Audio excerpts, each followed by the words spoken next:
됐더니 이상하게 아침에 눈뜨기가 더 힘들어. 그거 잘 쉬는 법을 아직 못 배워서 그래. 잘 쉬는 법? 응? 그래서 내가 딱 7가지 알려주려고. 7? 응, 그래서 내가 알려준다니까. 진짜? 자, 준비됐지? 이제부터 시작이야. 안녕하세요. 마음의 온도 36입니다. 오늘 영상을 시작하기 전에 잠시 여쭤보고 싶은 게 있습니다. 요즘 어떻게 지내고 계신가요? 아침에 일어나실 때 몸은 괜찮으신가요? 오늘 하루 누군가와 이야기를 나누셨나요? 혹시 이런 질문들이 조금 낯설게 느껴지신다면 오늘 영상이 여러분께 꼭 필요한 시간이 될 거예요. 오늘은 많은 분들이 궁금해하시는 주제, 노년에 건강하게 그리고 행복하게 살아가는 방법에 대해 함께 이야기를 나눠보려고 합니다. 저도 주변에 많은 어르신들을 뵙고 또 관련 연구들을 살펴보면서 은퇴 후의 삶이라는 게 단순히 쉬는 시간이 아니라 우리가 새롭게 그리고 신중하게 설계해야 하는 정말 중요한 시기라는 걸 깊이 느끼게 되었습니다. 여러분께서 평생 일하시고 가족을 돌보시고 수많은 책임을 다하시느라 정말 고생 많으셨습니다. 이제는 여러분 자신을 위한 시간이에요. 본격적인 이야기에 앞서 구독 부탁드릴게요.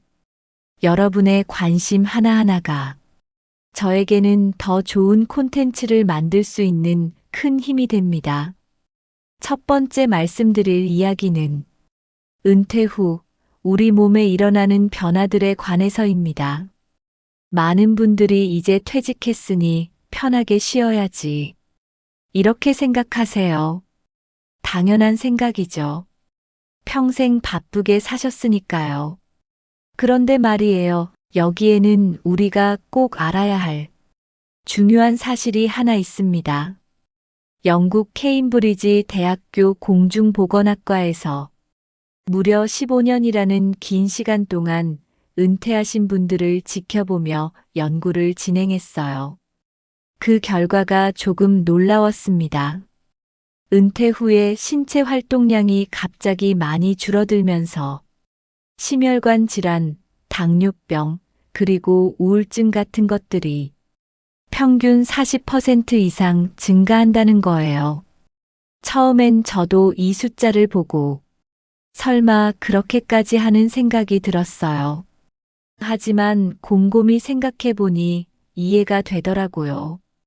퇴직 전까지는 아침에 일어나서 출근 준비하고 회사 가려고 걷고 계단 오르고 업무 보면서 이리저리 움직이고 사람들 만나서 이야기하고 이런 것들이 우리가 의식하지 못하는 사이에 우리 몸을 계속 움직이게 만들었거든요. 그런데 은퇴하면 이 모든 게 갑자기 사라지는 거예요. 아침에 일어나도 굳이 나갈 곳이 없고 집에서 TV 보거나 휴대폰 보면서 시간을 보내게 되고 움직일 이유가 점점 줄어들죠. 미국의 존스 홉킨스 대학교 의대 연구팀도 비슷한 이야기를 했어요. 그분들이 발견한 건 은퇴 후 2년 안에 근육량이 해마다 3에서 5%까지씩 줄어든다는 거였어요. 3에서 5%라고 하면 별로 안 크게 들릴 수도 있는데요. 이게 계속 쌓이면 넘어지거나 다칠 위험이 2배 이상 높아진다고 합니다. 여기서 제가 꼭 말씀드리고 싶은 건 이런 변화가 나이가 들어서 어쩔 수 없다. 그런 게 아니라는 거예요. 물론 나이가 드는 건 자연스러운 일이지만 이 연구들이 보여주는 건 우리가 어떻게 하루하루를 보내느냐에 따라 건강이 정말 많이 달라질 수 있다는 거예요. 쉽게 말해서 우리에게 선택권이 있다는 거죠. 그냥 가만히 있으면서 나이가 들면 다 이런 거지하고 받아들일 수도 있고 아니면 이제부터는 내가 좀 더 신경 써야겠구나 하면서 조금씩 움직이기 시작할 수도 있어요. 저는 여러분께 후자를 선택하시길 조심스럽게 권해드리고 싶어요. 여러분은 그럴 자격이 충분히 있으세요. 그리고 그럴 능력도 있으세요. 지금부터 제가 말씀드릴 것들은 거창하거나 어려운 것들이 아니에요. 아주 작은 것들, 우리가 매일매일 실천할 수 있는 그런 것들이에요.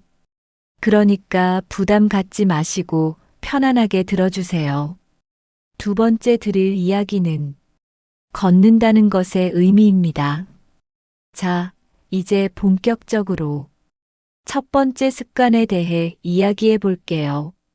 바로 걷기입니다. 에이, 걷기? 그게 뭐 대수야? 이렇게 생각하실 수도 있어요. 너무 평범해 보이죠? 그런데 말이에요. 이 평범한 걷기가 우리 몸에 미치는 영향은 정말 놀랍습니다. 세계보건기구 WHO에서는 65세 이상 어르신들께 일주일에 150분 이상 중간 강도의 운동을 권장해요. 150분이라고 하면 하루에 딱 30분씩만 걸으시면 돼요. 주 5일만 하셔도 되는 거예요. 그래도 30분이 길다. 이렇게 느끼실 수도 있는데요. 처음엔 10분부터 시작하셔도 돼요. 정말이에요. 중요한 건 시작하는 거니까요. 그런데 여기서 궁금한 게 생기죠. 걷기가 대체 왜 이렇게 중요한 거예요? 이제 그 이야기를 해드리겠습니다. 미국 스탠퍼드 대학교 의과대학에서 노인분들 2,400명을 무려 10년 동안 지켜봤어요. 그리고 발견한 게 정말 놀라웠습니다. 매일 30분 이상 걷는 습관을 가진 분들은 그렇지 않은 분들에 비해서 첫째, 사망률이 35% 낮았고, 둘째, 기억력이나 판단력 같은 인지 기능이 떨어지는 속도가 40% 느렸으며, 셋째, 우울증에 걸릴 확률은 절반 이하였어요. 이 숫자들을 보면서 저는 정말 깜짝 놀랐어요. 단순히 걷는 것만으로 이렇게 큰 차이가 날 수 있다니. 그럼 걷기가 우리 몸에서 구체적으로 어떤 일을 하는 걸까요? 첫 번째로 걷기는 우리 심장을 튼튼하게 만들어요. 심장이라는 게 평생 쉬지 않고 뛰는 근육이잖아요. 이 근육도 운동을 시켜줘야 건강하게 유지돼요. 걸으면 심장이 조금 더 빨리 뛰면서 심장 근육이 강해지고 혈관도 건강해집니다. 두 번째로 걷기는 혈액순환을 도와요. 나이가 들면 혈관이 좁아지고 딱딱해지기 쉬운데 걷기는 혈관을 부드럽게 유지하고 피가 잘 돌게 만들어줘요. 세 번째로 걷기는 뼈와 근육을 지켜줘요. 걸을 때마다 우리 다리뼈에 적절한 자극이 가해지는데 이게 뼈를 튼튼하게 만들어요. 그리고 다리 근육도 계속 써야 유지가 되잖아요. 네 번째로 걷기는 우리 뇌에 산소를 공급해요. 혈액순환이 잘 되면 뇌로 가는 피도 많아지고 그러면 뇌가 더 활발하게 작동해요. 기억력이나 집중력이 좋아지는 거예요. 그리고 여기에 하나 더 정말 중요한 게 있어요. 햇빛을 받으면서 걷는 것이 중요합니다. 햇빛은 우리 몸에서 비타민 D를 만들어내는데 이 비타민 D가 뼈 건강, 면역력, 기분 조절에 아주 중요한 역할을 해요.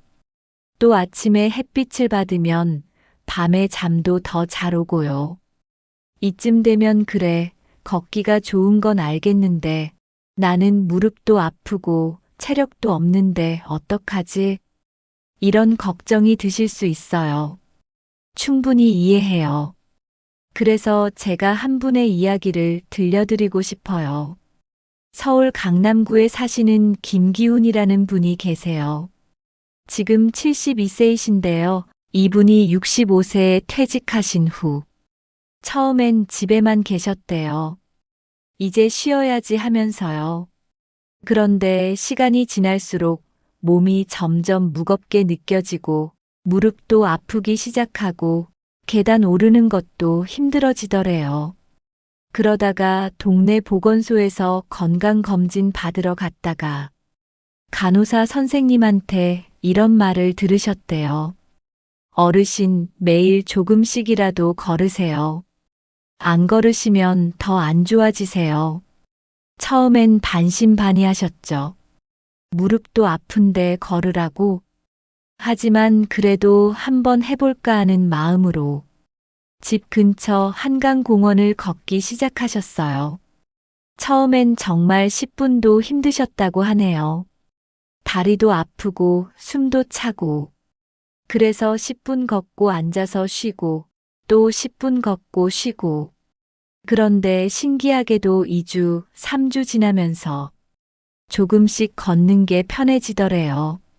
3개월쯤 지나니까 30분을 쉬지 않고 걸을 수 있게 되고 6개월이 지나니까 무릎 통증이 많이 줄어들고 몸도 가벼워지고 밤에 잠도 깊이 오기 시작하더래요. 지금은 매일 아침 7시면 한강공원에 나가세요. 그 시간에 항상 보는 사람들이 생겼대요.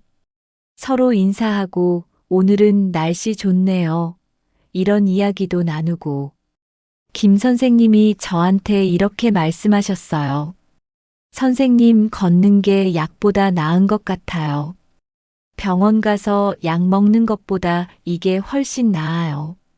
이 이야기를 들으면서 저는 정말 마음이 따뜻해졌어요. 여러분도 지금 당장은 힘드실 수 있어요. 무릎이 아프실 수도 있고, 숨이 차실 수도 있고, 귀찮다는 생각이 드실 수도 있어요. 다 괜찮아요. 중요한 건 딱 오늘 10분만 걸어보는 거예요. 내일은 또 내일 생각하고, 오늘은 딱 10분만. 그렇게 하루하루 조금씩 쌓다 보면 어느새 30분이 편해지는 그런 날이 올 거예요. 세 번째 이야기는 우리가 먹는 것이 곧 우리가 된다는 겁니다. 자, 이제 두 번째 습관으로 넘어가 볼게요. 바로 식사입니다. 우리가 매일 먹는 밥, 이게 정말 중요해요. 특히 나이가 들수록 더욱 중요해집니다. 왜 그럴까요? 나이가 들면서 우리 몸의 소화 능력이 조금씩 떨어지고 식욕도 예전만 못하고 때로는 혼자 계시면서 나 혼자 먹는데 뭐 하면서 대충 때우기 쉬워지거든요. 특히 혼자 사시는 분들은 요리하기가 귀찮아지기도 하고요. 그런데 이게 쌓이면 큰 문제가 될 수 있어요. 하버드 공중보건대학원에서 연구를 했는데요. 65세 이상 어르신 중에 약 30%가 단백질을 충분히 못 드신다고 해요. 단백질이 부족하면 근육이 빠지고 면역력이 떨어지고 쉽게 피곤해지고 병에도 잘 걸려요. 그래서 오늘은 어떻게 먹어야 하는지에 대해 차근차근 말씀드려 볼게요. 첫째, 단백질을 꼭 챙기세요. 단백질은 우리 몸의 근육을 만들고 면역 세포를 만들고 상처를 치유하는 데 꼭 필요한 영양소예요. 어떤 음식에 단백질이 많을까요? 고기, 생선, 계란, 두부, 콩, 우유. 이런 것들이에요. 매 끼니마다 손바닥만한 크기의 단백질 음식을 드시는 게 좋아요. 나는 고기가 잘 안 맞아. 이런 분들도 계시잖아요. 그러면 생선이나 계란 아니면 두부도 정말 좋아요. 두부 한 모에도 단백질이 꽤 많이 들어있거든요. 그리고 콩비지찌개나 된장찌개 같은 것도 훌륭한 단백질 공급원이에요. 둘째, 채소와 과일을 많이 드세요. 채소와 과일에는 비타민, 미네랄, 그리고 항산화 물질이라는 게 들어있어요. 이게 우리 몸의 세포를 젊게 유지하고 병을 예방하는 데 도움을 줘요. 특히 색깔이 진한 채소와 과일이 더 좋아요. 시금치, 브로콜리, 당근, 블루베리, 토마토, 이런 것들이요. 채소는 맛이 없어서 이렇게 생각하시는 분들도 계시는데 나물로 무쳐 드셔도 되고 국에 넣어 드셔도 되고 샐러드로 드셔도 돼요. 중요한 건 매일 다양한 색깔의 채소를 드시는 거예요. 셋째, 물을 충분히 마시세요. 이게 생각보다 중요해요. 나이가 들면 갈증을 잘 못 느끼게 돼요. 목이 안 말라도 우리 몸은 물이 필요한데 느끼지를 못하는 거예요. 그래서 의식적으로 물을 마셔야 해요. 하루에 1.5리터에서 2리터 정도, 컵으로 치면 8잔 정도예요. 한 번에 많이 마시는 것보다 조금씩 자주 마시는 게 좋아요. 아침에 일어나서 한 잔, 식사 후에 한 잔, 간식 시간에 한 잔. 이렇게요. 물이 싫으시면 보리차나 결명자차 같은 것도 좋아요. 여기서 한 분의 이야기를 또 들려드리겠습니다. 인천에 사시는 박현석이라는 분이세요. 69세이신데요. 이분이 퇴직하신 후에 혼자 사시게 되면서 식사가 많이 불규칙해지셨대요. 아침은 거르고 점심은 라면 하나, 저녁은 그냥 빵 하나. 이렇게 지내다 보니까 6개월 만에 체중이 10kg나 빠지고 기력이 없어서 계단 오르기도 힘들어지셨대요.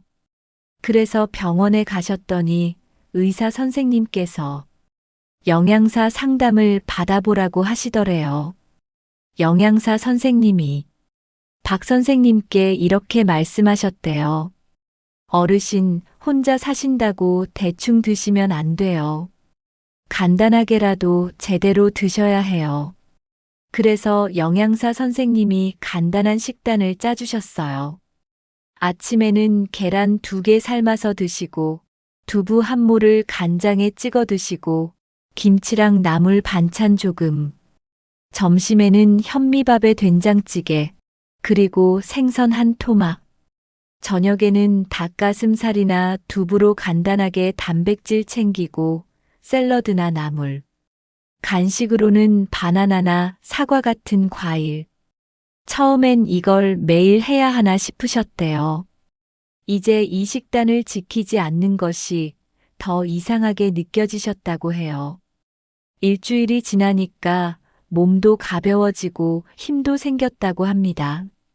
처음에는 어색하고 귀찮았지만 나를 위한 일이라고 생각하니까 편해지셨다고 합니다. 부산에 사시는 이기영이라는 분의 이야기를 들려드릴게요. 이분은 74세이신데요. 퇴직하신 후 3년 동안 거의 집 밖으로 나가지 않으셨대요. 처음엔 이제 쉬어야지 하는 마음이었는데 시간이 지날수록 말할 사람이 없으니까 하루하루가 그냥 지루하고 의욕도 없고 그냥 TV만 보고 그러다가 따님이 걱정하셔서 아버지, 동네 경로당에 한번 나가보세요. 이렇게 권하셨대요. 처음엔 거절하셨어요. 내가 거기 가서 뭐 해? 근데 따님이 계속 권하셔서 마지못해 한번 나가보셨대요. 거기서 바둑 두시는 분들을 보고 나도 바둑 좀 둘 줄 아는데 하면서 한 판 두셨대요. 그게 시작이었어요. 다음 날도 나가고 그 다음 날도 나가고 매주 화요일, 목요일 정해진 시간에 만나는 사람들이 생기고 바둑도 두고 이야기도 나누고 가끔 근처 식당에서 점심도 같이 드시고 6개월쯤 지나니까 이 선생님 표정이 완전히 달라지셨대요. 예전엔 무표정하고 말도 별로 없으셨는데 이제는 웃으시고 농담도 하시고 이 선생님이 저한테 이렇게 말씀하셨어요. 선생님, 사람을 만나니까 살아있다는 느낌이 들어요. 집에만 있을 땐 그냥 하루하루가 그냥 지나가는 건데, 이제는 화요일이 기다려져요. 목요일이 기다려져요. 이 말씀을 들으면서 제 가슴이 뭉클했어요. 우리는 사회적 동물이에요. 사람이 필요한 존재예요. 혼자서도 살 수 있지만 함께할 때 더 잘 살 수 있어요. 여러분 혹시 요즘 외로우신가요? 말할 사람이 없으신가요? 괜찮아요. 지금부터 시작하면 돼요. 가족에게 전화 한 통 해보세요. 옛 친구에게 연락해보세요. 동네 복지관에 한번 가보세요. 처음은 어색할 수 있어요. 그래도 괜찮아요. 한 발짝만 내디디면 세상은 생각보다 넓고 만날 사람은 생각보다 많아요. 여러분은 혼자가 아니에요. 이제 네 번째 습관으로 넘어가 볼게요. 바로 새로운 것을 배우기예요. 이 나이에 무슨 배움이야. 이렇게 생각하시는 분들도 계실 거예요. 충분히 이해해요. 평생 배우고 일하고 살아오셨는데 이제 와서 또 배우라니 부담스러우실 수 있어요. 그런데 말이에요. 여기 정말 놀라운 사실이 있어요. 우리 뇌는 나이가 들어도 새로운 것을 배울 수 있는 놀라운 능력을 가지고 있어요. 과학자들은 이걸 신경가소성이라고 불러요.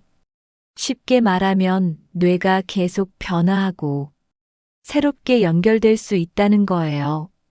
런던 대학교 신경과학연구소에서 연구를 했는데요.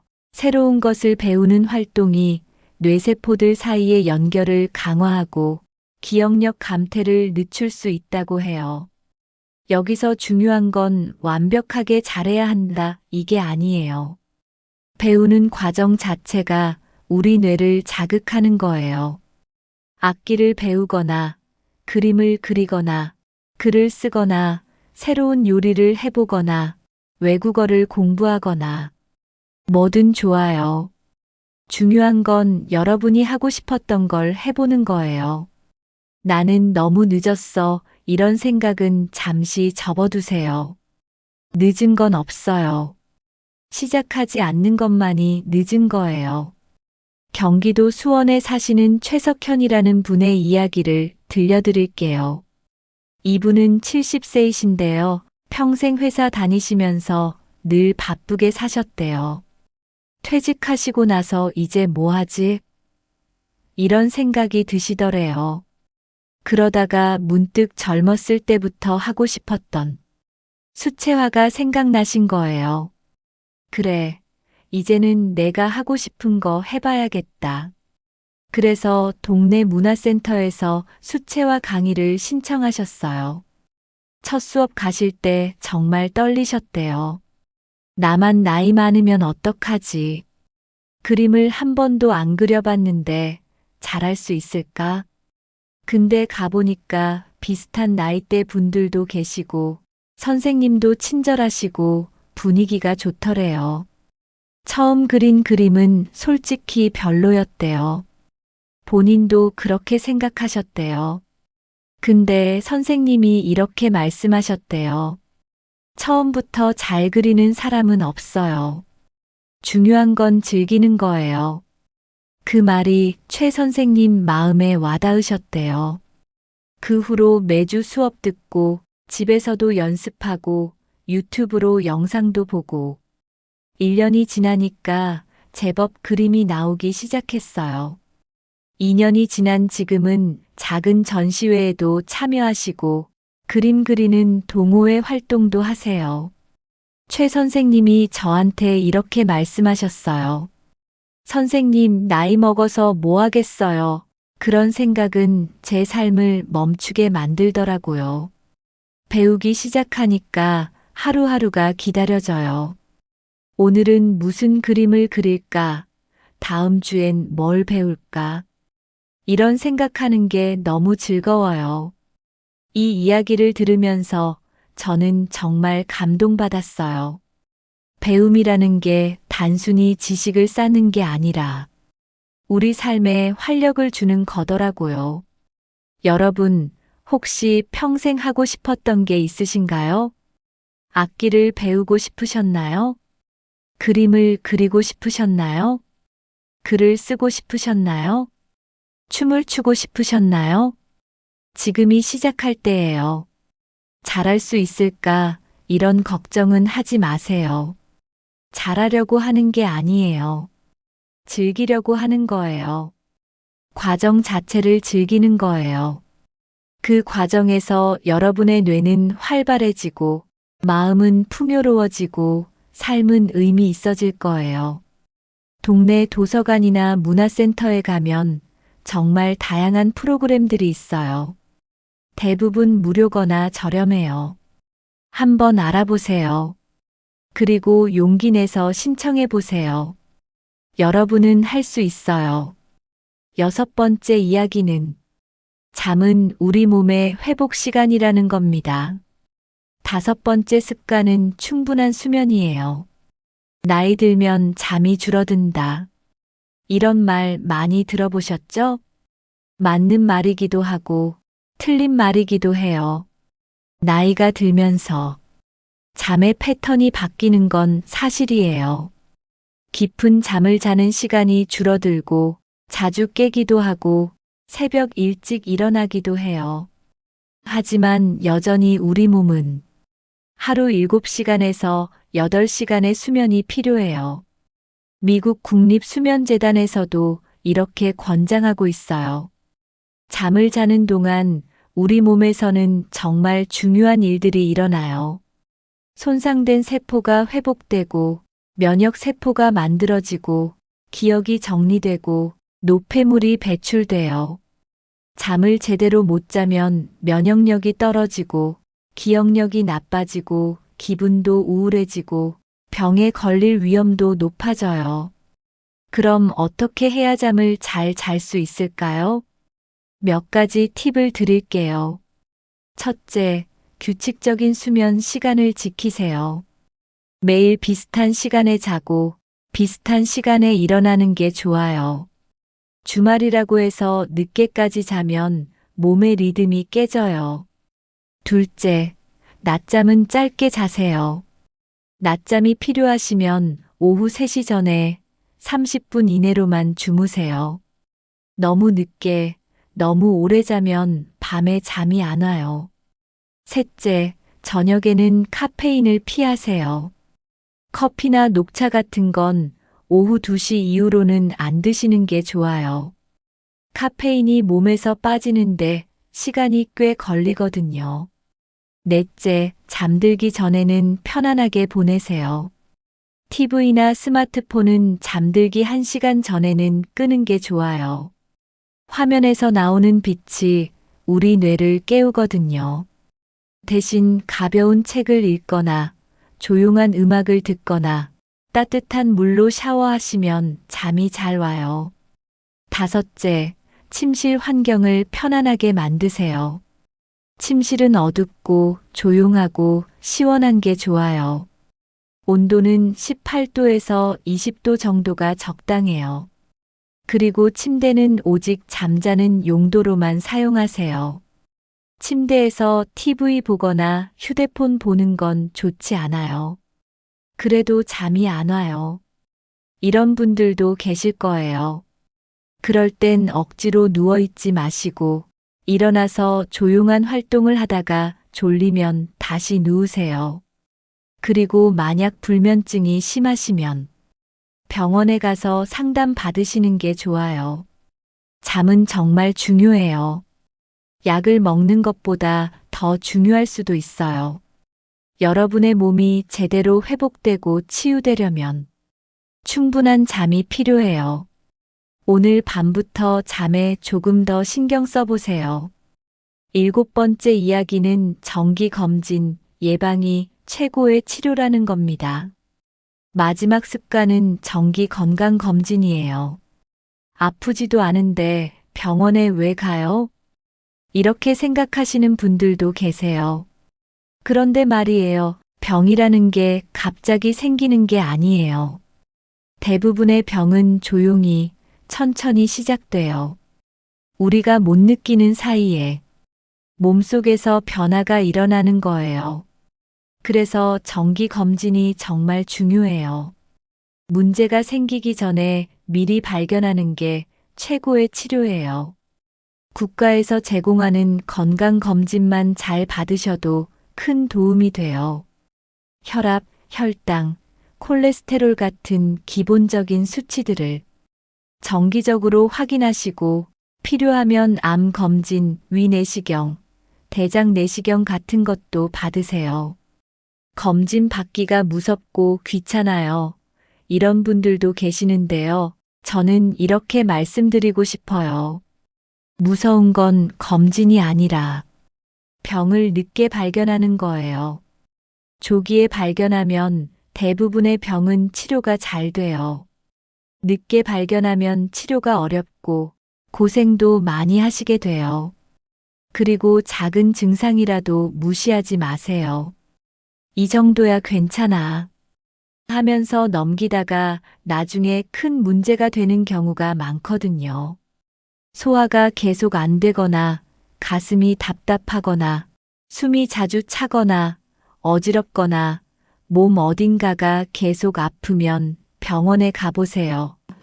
괜히 병원에 가서 별것도 아니라고 하면 창피해. 이런 생각은 하지 마세요. 별것 아니면 다행인 거예요. 의사 선생님들은 그런 거 전혀 이상하게 생각하지 않으세요. 여러분의 건강이 가장 중요해요. 돈이나 시간이 아까워서 병원 안 가시는 분들도 계시는데요. 병원비가 부담되시면 동네 보건소를 이용하세요. 보건소에서도 기본적인 검진과 상담을 무료나 저렴하게 해줘요.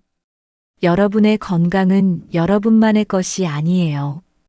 여러분을 사랑하는 가족들에게도 중요한 거예요.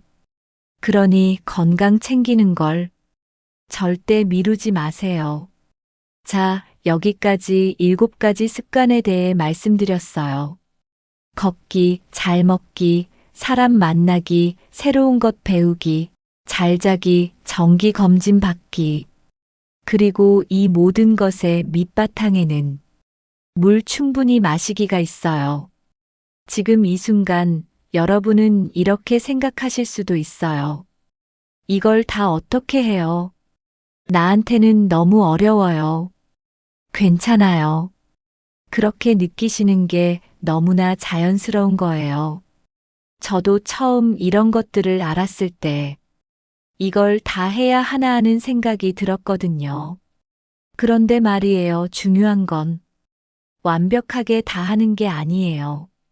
중요한 건 하나씩 천천히 꾸준히 하는 거예요. 오늘부터 딱 한 가지만 선택해 보세요. 나는 매일 아침 20분 걷기부터 시작해 볼까? 나는 매 끼니 단백질 챙기는 것부터 해볼까? 나는 일주일에 한 번 친구에게 전화하는 것부터 해볼까? 어떤 것이든 좋아요. 중요한 건 오늘 시작하는 거예요. 그리고 한 가지가 익숙해지면 그 다음에 하나 더 추가하면 돼요. 서두르지 마세요. 여러분은 이미 평생을 달려오셨어요. 이제는 천천히 가셔도 돼요. 거북이처럼 천천히 가도 목적지에는 도착해요. 그리고 그 과정 자체가 여러분의 삶을 더 풍요롭게 만들어줄 거예요. 저는 여러분이 할 수 있다는 걸 알아요. 왜냐하면 여러분은 지금까지 많은 어려움을 이겨내셨잖아요.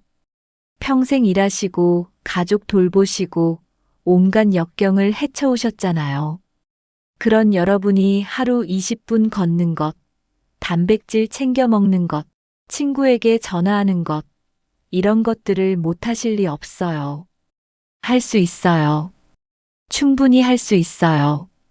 그리고 여러분이 이런 작은 것들을 하나씩 실천하시면 3개월 후, 6개월 후, 1년 후에는 분명히 달라진 여러분을 발견하실 거예요. 몸이 가벼워지고 기분이 좋아지고 하루하루가 의미 있어지는 그런 변화를요. 오늘 긴 시간 동안 함께 해주셔서 정말 감사합니다. 마지막으로 여러분께 꼭 드리고 싶은 말씀이 있어요. 은퇴 후의 삶은 끝이 아니에요. 새로운 시작이에요. 지금까지 열심히 살아오신 그 모든 시간들이 헛되지 않도록 앞으로의 시간도 건강하고 의미 있고 행복하게 채워가시길 바랍니다. 여러분은 그럴 자격이 충분히 있어요.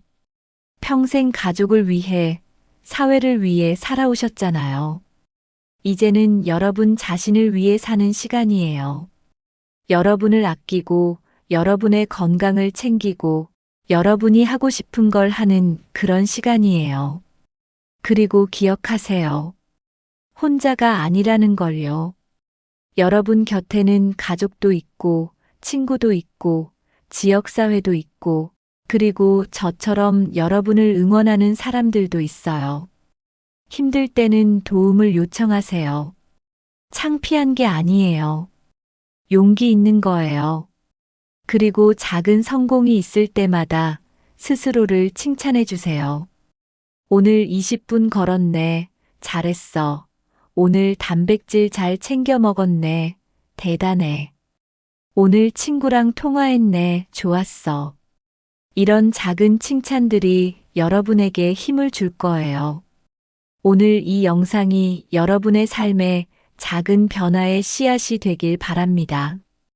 그 씨앗이 자라나서 건강한 나무가 되고 아름다운 꽃을 피우고 달콤한 열매를 맺는 그런 날이 오길 바랍니다. 오늘 영상이 도움이 되셨다면 구독과 좋아요, 그리고 알림 설정 부탁드릴게요.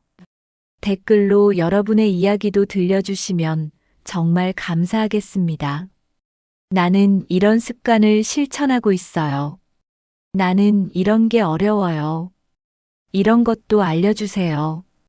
어떤 이야기든 좋아요.